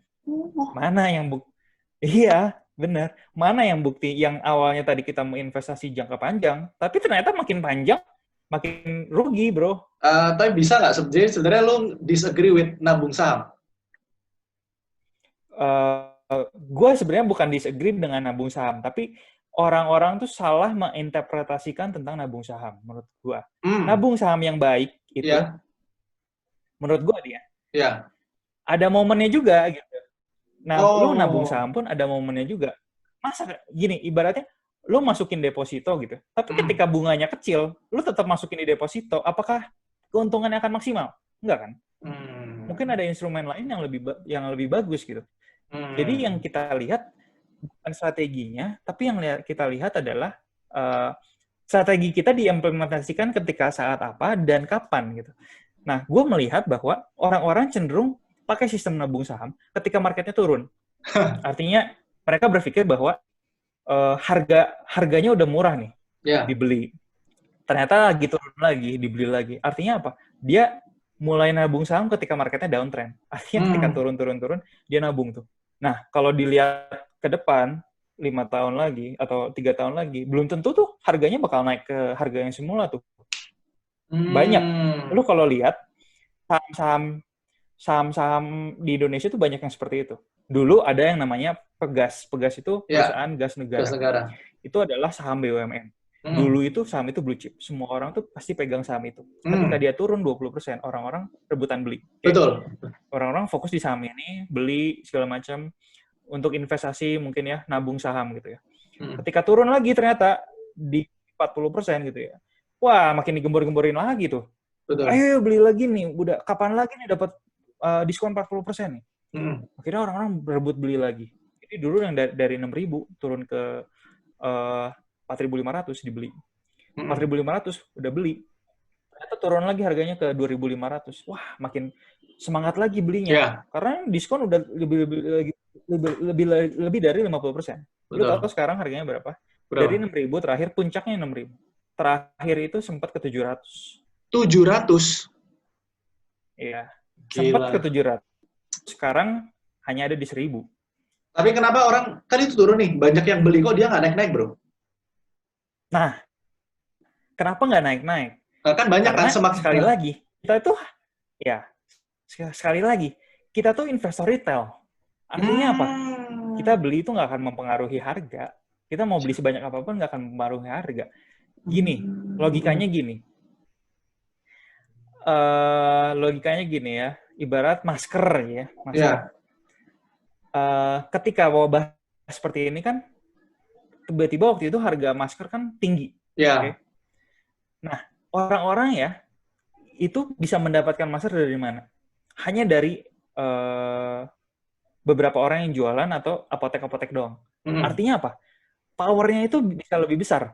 Ketika barangnya itu berada di sedikit orang, segelintir orang, dan banyak orang yang mencari, artinya dia bisa memainkan harga lebih banyak, lebih besar gitu ya, bisa meninggikan harga. Tapi sekarang, ketika mulai banyak orang yang jualan masker, ketika mungkin maskernya tetap dibutuhin gitu ya, tapi makin banyak orang yang jualan, makin banyak orang yang pegang, apakah harganya akan semakin tinggi? Justru enggak. Karena apa? Tujuan orang-orang itu berbeda. Jadi gini, kalau misalkan dipegang sama satu orang ya, dia ngumpulin saham, misalkan dari 100% saham, dia ngumpulin 60% gitu ya. Dia punya power untuk menggerakin harga. Nah, ketika sahamnya 100%-nya itu dimiliki oleh banyak pihak gitu ya. Nah, pihak-pihak tersebut kan punya strateginya beda-beda gitu kan. Ada yang cuman naik sebentar udah langsung dijual gitu. Ada yang benar-benar nungguin untuk naiknya tinggi dan segala macam. Tapi kan dia cuma nungguin doang. Artinya semua orang tuh yang di investor retail tuh pasif gitu, nungguin doang. Dia bukan yang aktif untuk gimana caranya membuat harga atau market maker. Ibaratnya gitu. Nah, itu tuh fenomena itu tuh ya bukan hanya di saham ternyata. Di dunia nyata pun seperti itu. Ketika sebuah perusahaan dimonopoli atau sebuah bisnis dimonopoli, ibaratnya hanya dia yang bisa, harganya mau berapapun bakal banyak yang beli gitu kan. Ketika konsep monopoli seperti itu. Kurang lebih ya menurut gue seperti itu sih konsepnya. Jadi gini, lembaran saham tuh nggak akan bertambah banyak, nggak akan berkurang juga gitu ya. Tapi makin banyak pihak yang pegang lembaran sahamnya tersebut. Artinya tujuannya udah makin nggak jelas. Kecuali ada satu orang yang punya power gitu ya, atau satu pihak deh, gue nggak ngomong satu orang, satu pihak yang punya power, dia mulai kembali ngumpulin saham-saham yang ada di investor retail, misalkan di harga 1.000 nih sekarang ya, dia beliin pelan-pelan, beliin. Artinya apa? Artinya dia yang punya power. Ketika dia mau naikin harga, dia lebih gampang. Kenapa? Karena supply di pasar pun nggak akan lebih banyak daripada power dia untuk beli gitu istilahnya. Kurang lebih gitu. Nah, sekarang bukan berarti makin dibeli itu makin tinggi harganya. Gitu kan? Karena dia konsepnya barangnya hanya berpindah doang. Ya. Barangnya hanya berpindah. Harganya ya tercermin dengan harga yang sekarang gitu. I see. Kalau forex bro, risk management lu gimana? Money management kamu gimana kalau forex? Kan lebih volatile. Kalau saham istilahnya, udahlah tunggu aja nggak apa-apa. Tapi kalau forex gimana? Seorang Andi Senjaya money manajemennya. Oke, simpel aja sih sebenarnya kalau di forex. Kalau kita ngomongin forex, simpel aja. Prinsip gua trading adalah risk reward-nya itu minimal 1:2 gitu. Ketika gua tahu harganya bakal naik gitu ya, tapi ternyata gua ketika cari titik entry gitu, risk-nya nggak jelas atau cuma dapat 1:1 doang gitu ya, tetap aja gue nggak akan trading.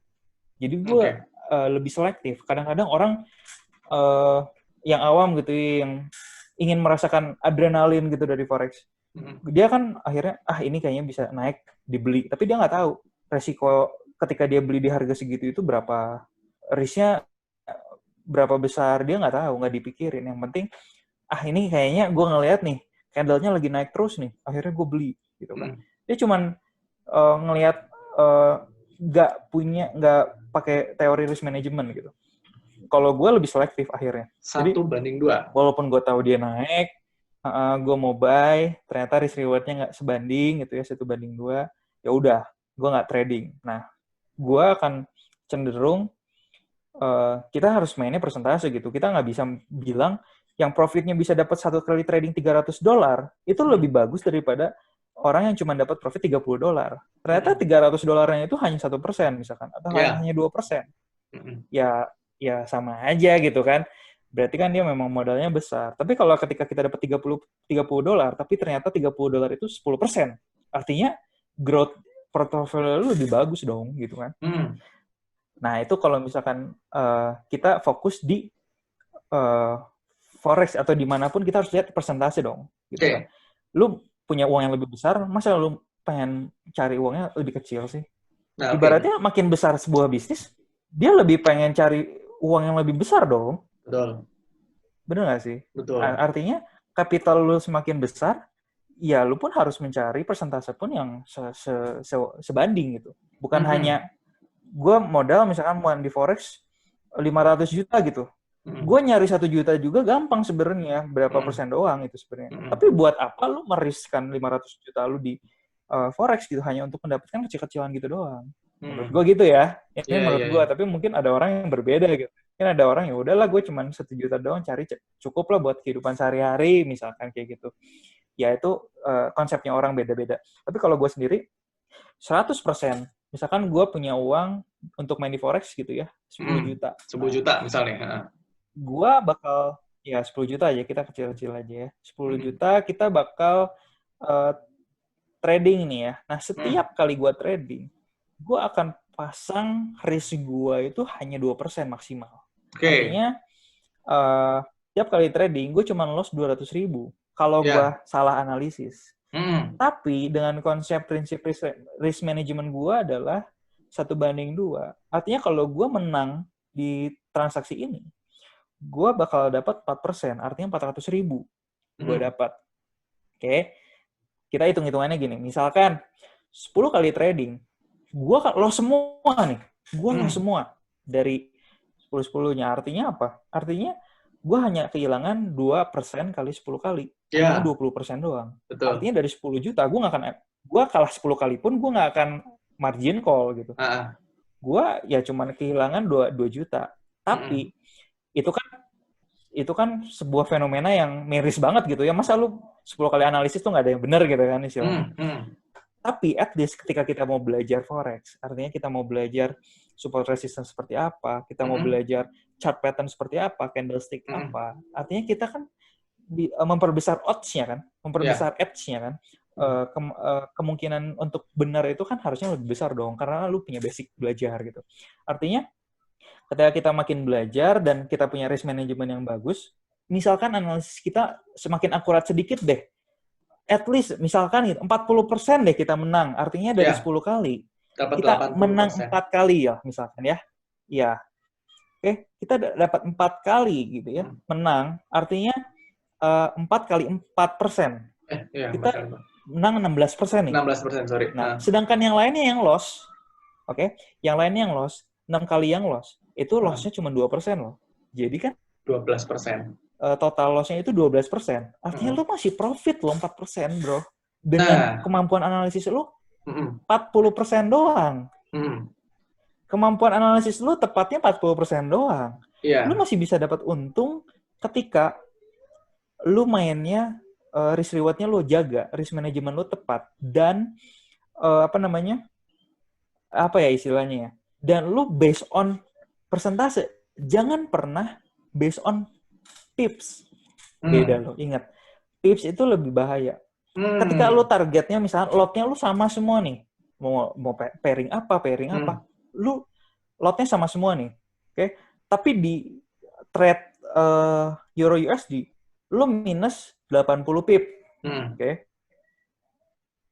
Sama nih, risk reward-nya sama, misalkan 1:2. Artinya lu berharap dapat profitnya itu 160 pip. Lu loss-nya itu di 80 pip. Sama nih 1:2, oke? Tapi, lu patokannya cuma pip doang. Oke? Jadi, setiap pip itu nilainya sama.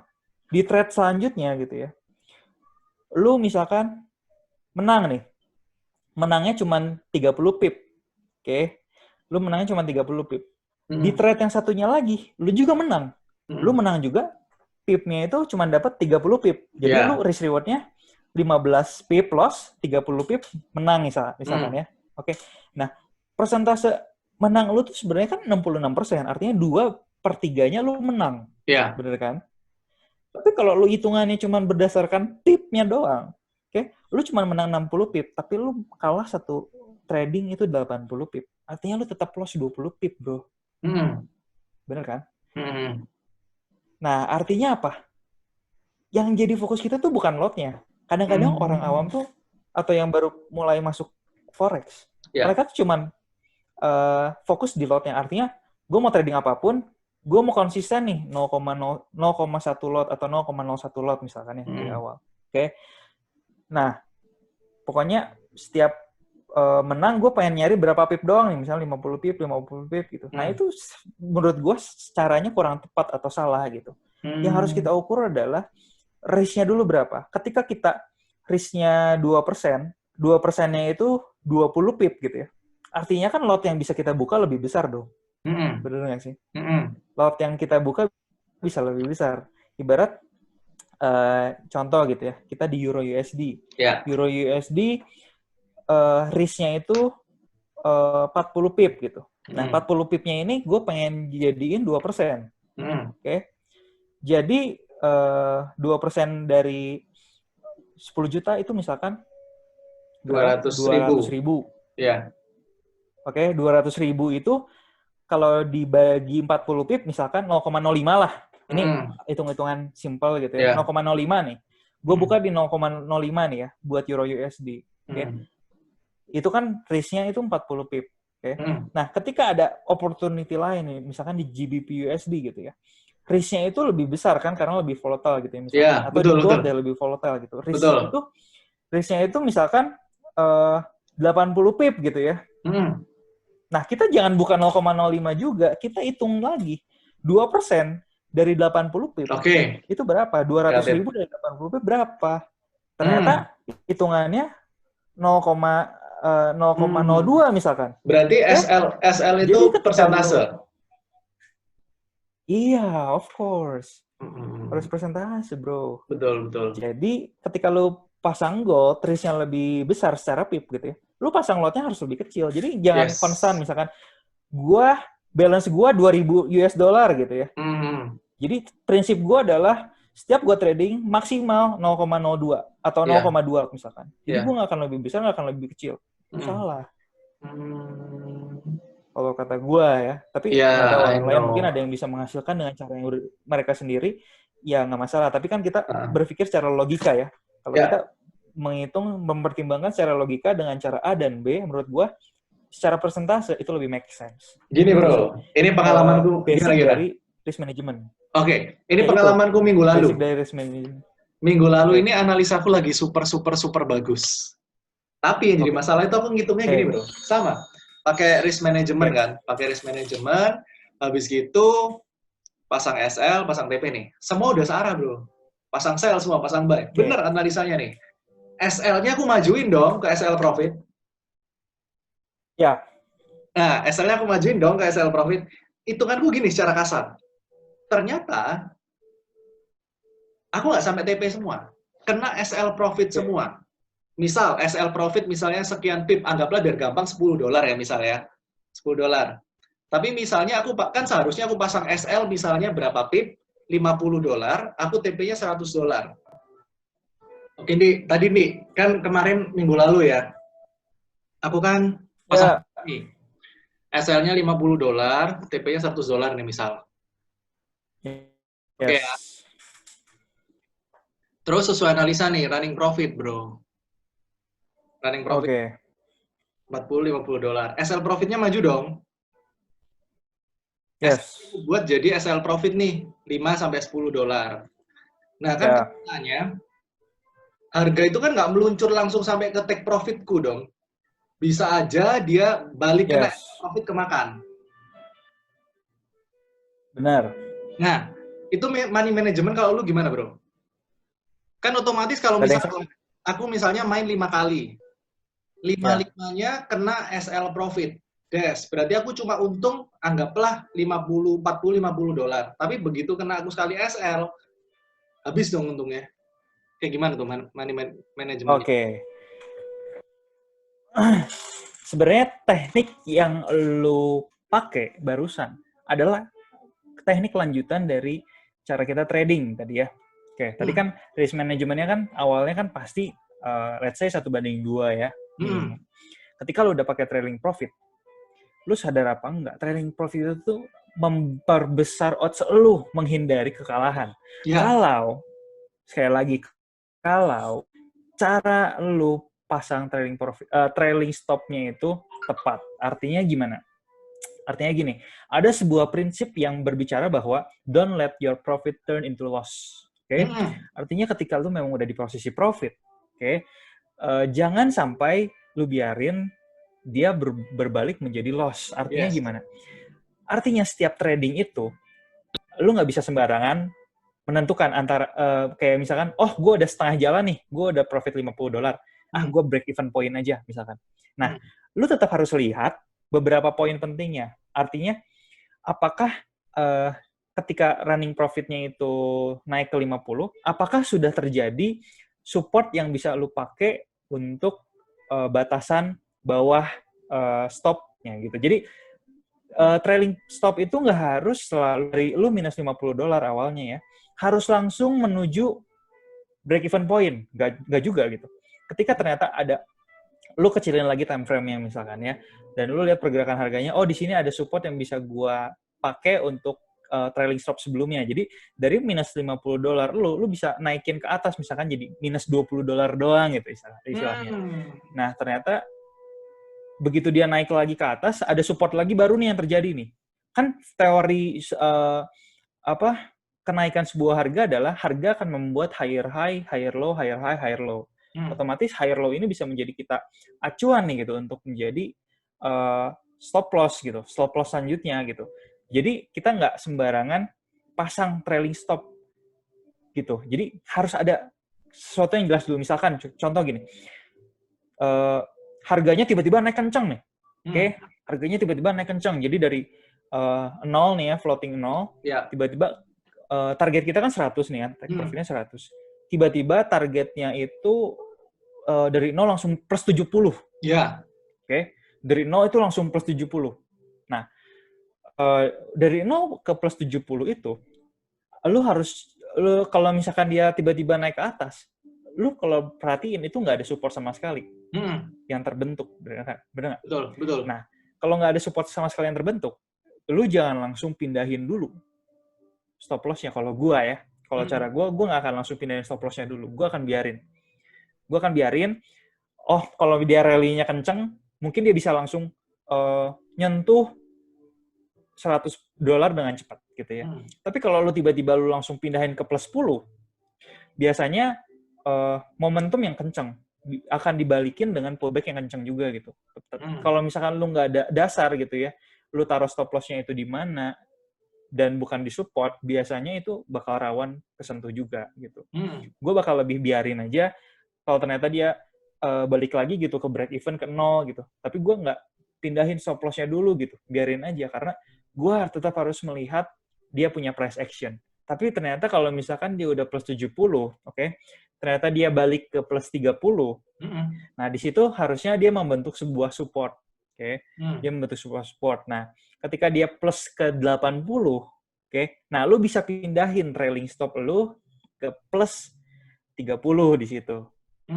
Nah, itu tuh udah jadi patokan yang aman sebenarnya. Jadi, daripada lu plus 80, lu nggak nyampe 100, plus 100 gitu, nggak nyampe target profit lu, ternyata dia dibanting ke bawah, ternyata ya, ya you are happy with $30 gitu. Ternyata ketika kena stop loss-nya, dia turn ke bawah atau downtrend. Artinya penempatan trailing stop itu penting juga. Jangan pakai trailing stop yang otomatis gitu. Biasa kan di MetaTrader kan ada lu klik kanan bisa trailing stop misalkan per 30 pips gitu ya. Jadi dia ngikut gitu harganya ketika dia udah plus 30 pips lebih, naik. Stop loss-nya naik atau otomatis naik pelan-pelan. Menurut gue itu trailing stop yang nggak ada dasar dan itu sangat rawan kesentuh gitu. Jadi target profit lu nggak kena akhirnya. Nah, caranya menurut gue itu salah satu caranya. Cara yang kedua, ini ada lagi cara yang kedua ya. Cara yang kedua ini, lu bagi posisinya jadi beberapa posisi gitu. Seperti yang sering waktu itu gue share ke lu juga. Lu nanya, kenapa lu buy-nya misalkan 0,1-nya kok banyak banget gitu posisinya gitu ya waktu itu.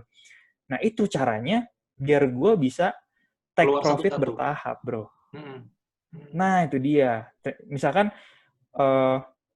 gue 0,6 lot gitu ya. 0,6 lot gue bakal bagi menjadi 0,2, 0,2, 0,2 gitu. Ketika gue open posisi nggak langsung 0,6 lot, gue bagi 0,2 3 kali.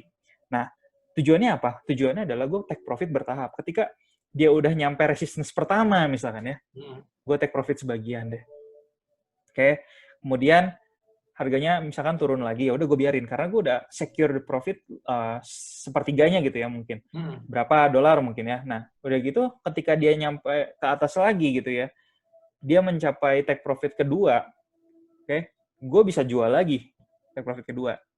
Di take profit kedua gitu. Yeah. Dan selanjutnya nanti bertahap. Ternyata kalau yang satunya lagi gak nyampe take profit yang ketiga, oke, ya lu kan udah move ke break even point atau ke support sebelumnya gitu ya. Kan tadi kan resistance bisa jadi support kan. Nah, lu bisa break even point di situ.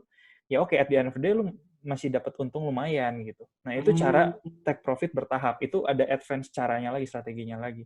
Jadi lu sekali open posisi jangan langsung opennya 0,6. Jadi lu bagi 0,2, 0,2 kalau gua gitu. Oke. Oh gitu, oke. Nah biasanya lu kalau misalnya lama gitu TP-nya panjang, kebanyakan lu tunggu TP atau pakai tadi atau udahlah $70, $80 langsung ambil aja. Merusak trading plan nggak sih gitu itu? Ya iya pasti. Jadi kadang-kadang tuh gini, kesalahan trader awal ya, dan itu gue alami juga dulu ya. Orang itu ketika udah untung dikit, gatel gitu, pengen langsung di-cut profit gitu. Mereka takut udah plus $30 nih, dia takut balik lagi ke 0 atau balik lagi ke minus 10 gitu ya. Karena SL balik arah. Jadi iya, mereka takut seperti itu. Jadi ketika mereka udah ngelihat nominalnya, mereka fokus di nominal. Ketika dia udah open posisi, analisis pakai grafik, ketika dia melihat posisinya gitu ya, mereka udah lupain grafik, dia fokusnya psikologinya di uang. Jadi gue udah profit $30 nih. Kok makin lama makin turun nih ke $25, ke $20. Sayang dong, tadi gue udah $20 dong. Akhirnya dia nggak sabar, takut balik lagi ke 0 gitu ya, atau ke minus. Akhirnya dia take profit di situ, di cut profit di situ. Padahal ya yang namanya market kan wajar sekali ketika naik, pullback sedikit, turun gitu ya, naik lagi misalkan ya. Nah, ternyata pas dilihat, kalau misalkan dia lebih sabar aja, atau dia punya mindset yang positif, atau psikologi yang bagus, trading itu tuh benar-benar akan mencapai take profitnya di plus 100%, atau $100 misalkan, seperti itu. Nah, orang-orang tuh terganggu psikologisnya dengan psikologis yang tadi gitu. Jadi take profit sedikit dia gatel gitu pengen diambil, takut turun gitu ya. Sementara loss juga seperti itu. Kadang-kadang loss udah makin dalam nih, tapi dia yakin sama analisa gue besarin stop loss-nya gitu ya. Gue besarin lagi. Nah, secara nggak langsung itu lu memperbesar kerugian sebenarnya gitu. Kalau lu lebih sering nahan TP bro, berarti? Oh, gue lebih sering nahan TP, of course. Jadi gini, setiap kali gitu ya, gue pakai sistem cara yang seperti itu, cara gue lebih sehat, secara psikologis lebih sehat. Kenapa? Oke, gue kasih tahu. Ketika lu buka MetaTrader lu gitu atau portofolio lu, oke, jarang sekali gue ngelihat ketika gue buka itu tuh merah kondisinya, selalu biru. Karena gue lebih seneng tahan profit daripada gue nahan loss.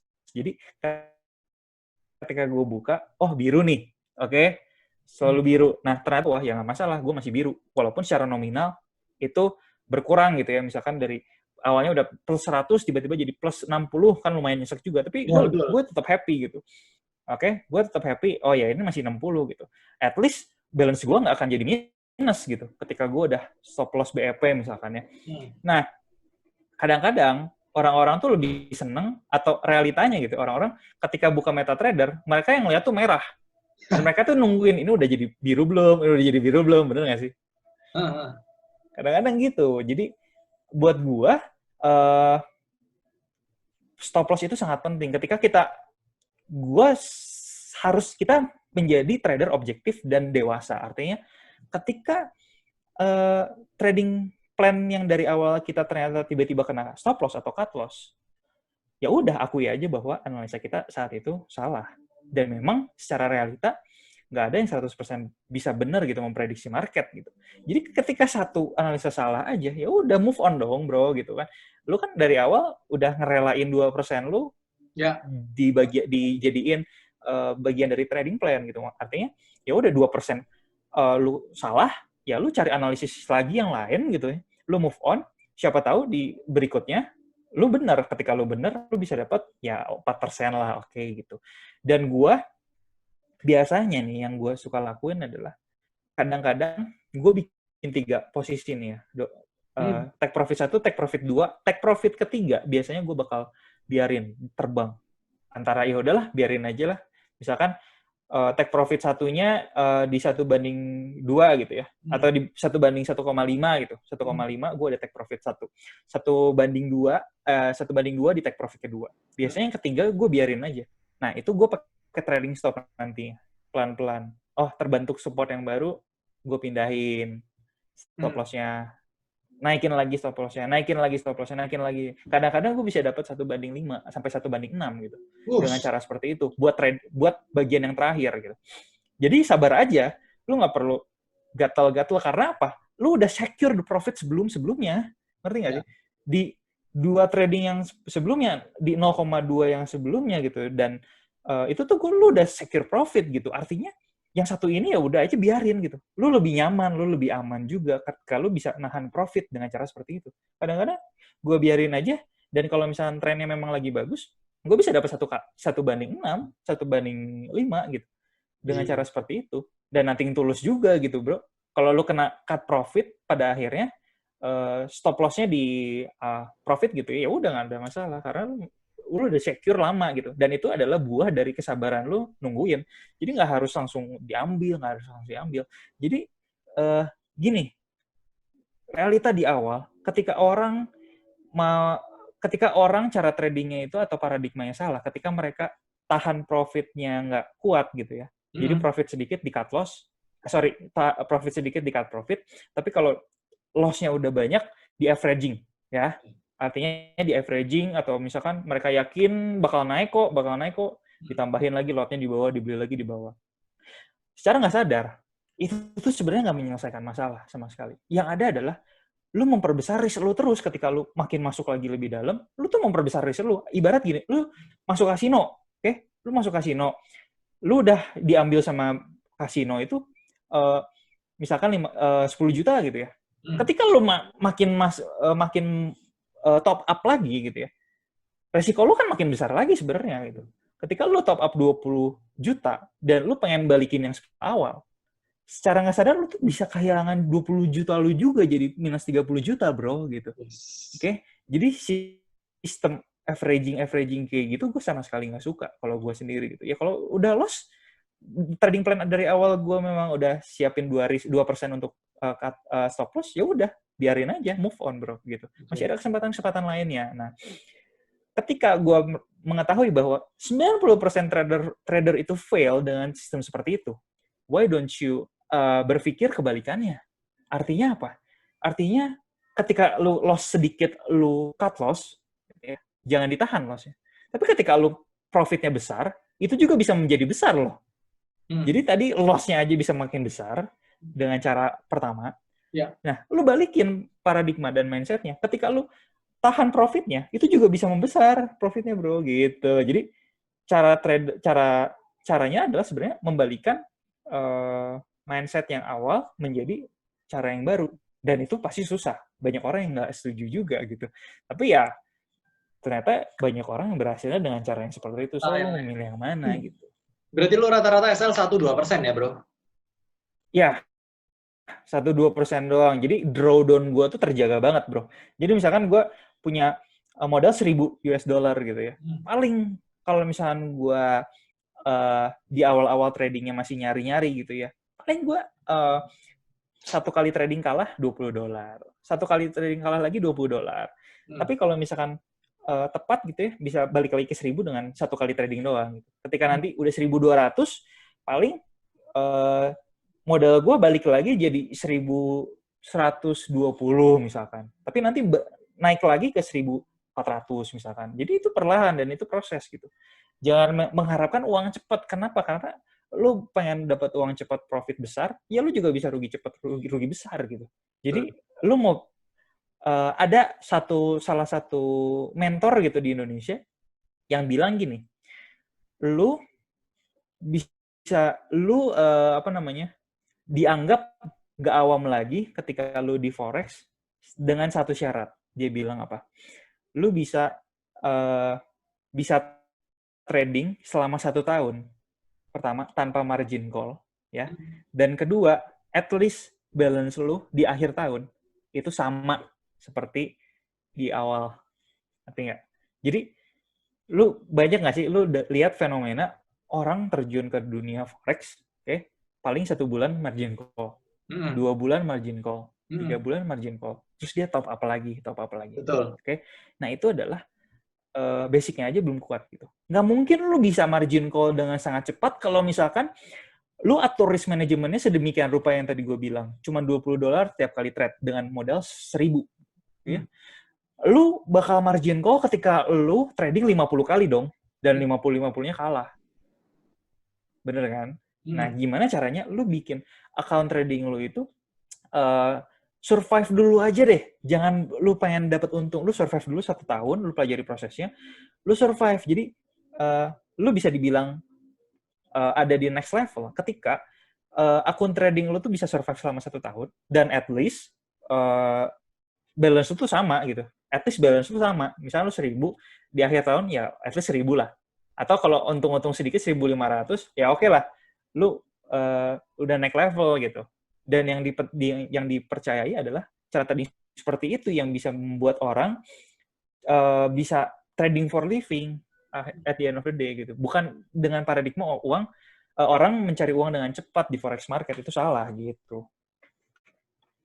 Oke, terakhir di pesan-pesan untuk kita rangkum 1 jam ini, konklusinya apa? Kesimpulan lo mengenai trading. Oke. Kesimpulannya, kalau dari gue sendiri gini, lo mau belajar moving average, lo mau belajar chart pattern, lo mau belajar candlestick, lo mau belajar yang lain, analisa apapun itu yang lain, atau pakai sinyal dan segala macam pun, oke? Tapi prinsip bisnisnya sendiri, bisnis forexnya sendiri aja lo nggak kuasai, dan lo nggak anggap ini sebagai bisnis, tapi lo anggap ini sebagai gambling. Ketika lo bener, lo bisa dapat profit yang besar gitu. Percayalah bisnis lu nggak akan lama gitu, bakal collapse juga. Tapi kalau lu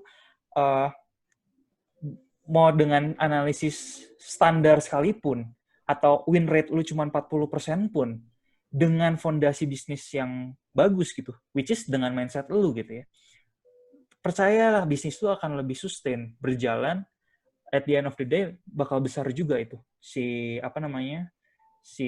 balance lu juga akan besar. Jadi lupakanlah cari, apalagi trader-trader yang awal tuh kadang-kadang nyari sistemnya seperti apa, nyari formulanya seperti apa. Gimana sih cara trading yang tepat gitu bisa dapat take profit? Salah. Harusnya tuh mereka belajar dulu prinsip dasarnya dulu aja. Cara dagang, cara bisnisnya gimana gitu. Ketika bisa ngatur risk management, money management dengan baik. Percayalah, perlahan-lahan win rate analysis lu bakal naik gitu. Lu bakal semakin sering di market, awalnya lu win rate-nya mungkin 35% gitu ya, nanti naik ke 40%, 50%, lama-lama lu akan menemukan formulanya sendiri, tapi lu harus konsisten di money management dan risk management-nya. Itu aja sih pesan dari gua. Oke. Thank you so much nih, ngobrolnya 1 jam lebih. Thank you waktunya. You're welcome, bro. Sukses. Amin, sama-sama sukses ya. Ntar sama-sama trading. Yoi. Mantap. Oke, nanti kalau ada kesempatan lain kita ngobrol-ngobrol lagi lah, bro. Ya, bro. Thank you, bro. Yo, sama-sama. Thank you ya. Semua. Thank you so much. God bless, much. bro. Bye-bye. Bro, bye-bye.